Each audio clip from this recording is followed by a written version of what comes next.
What if you were only 6 weeks old when you last saw your mother's face? What if you spent 58 years wondering who you were, where you came from, whose eyes you inherited? This is the story of a man who searched for his birth mother his entire life, and finally found her at age 59. Welcome to Reunion Archives. His name is Timothy. He was adopted in the 1960s as a tiny baby. He was just 6 weeks old when he was separated from his birth mother, June. She was only 18 years old at the time. Timothy grew up in London with loving adoptive parents, Bill and Eunice. They never hid the truth from him. They always told him he was special. He says, "They told me I came to them in a different way. They couldn't have children, so they adopted me.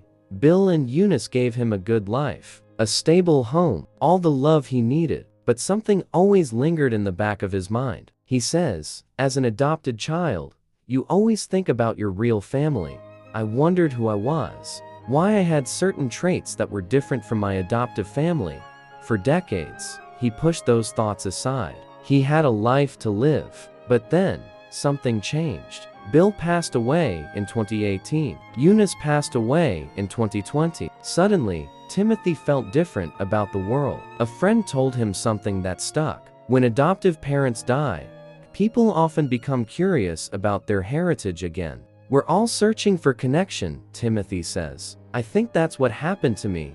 In January 2022, he looked through some old family photos, and he made a decision. It was time to find his birth mother. He found a photograph of his birthplace and started researching online. That's when he discovered something amazing. There was a Facebook group for people born in that place and their families. He applied to join the group. The moderator's name was Penny. She asked for his story. He told her everything. Penny Green was a former charity worker from Bedfordshire. She had created this Facebook group for mothers and babies connected to an institution called The Haven. It was run by a Baptist church from 1945 to 1970. Almost 1,800 babies were born there. Penny understood Timothy's situation personally. Her own mother was 16 when her parents sent her to The Haven. She was pregnant and alone. But unlike many young mothers, she refused to give up her baby. Penny's mother changed her name afterward. She told people she was married, but her husband died in a car accident. It was a cover story to hide the shame. Timothy believes his mother was also forced to give him up. Penny explained how things worked at The Haven. Some mothers knew their babies were being taken away, but they were never told when they could say goodbye. Many were so traumatized that they went into hiding. They were terrified to face the past. With Penny's guidance, Timothy requested his original birth certificate. When it arrived, he finally learned his mother's full name. Her name was June. He also had her date and place of birth. Then Penny helped him search further. She used electoral rolls and the internet. Eventually, Timothy found a name, Michael, June's current husband. He sent an email to Michael, hoping for a response. Michael shared the email with Timothy's brothers. Yes, Timothy had brothers he never knew existed. They arranged a meeting in London. Timothy says, "They are both amazing men, kind, caring,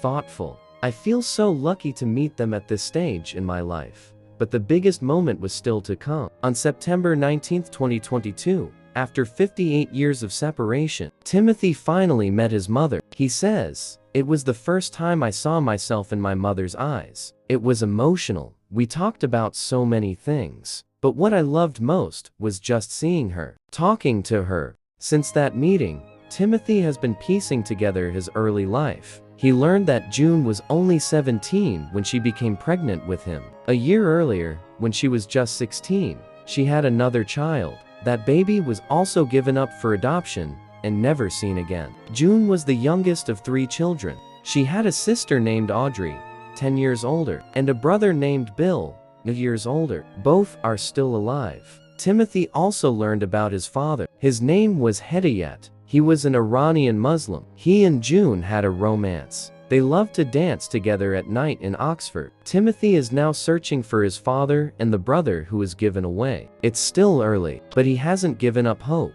June married in 1966. She had 2 more children, Timothy's brothers. The same brothers he is now in touch with regularly. Reflecting on his journey, Timothy says, "You have to stay strong and keep an open mind.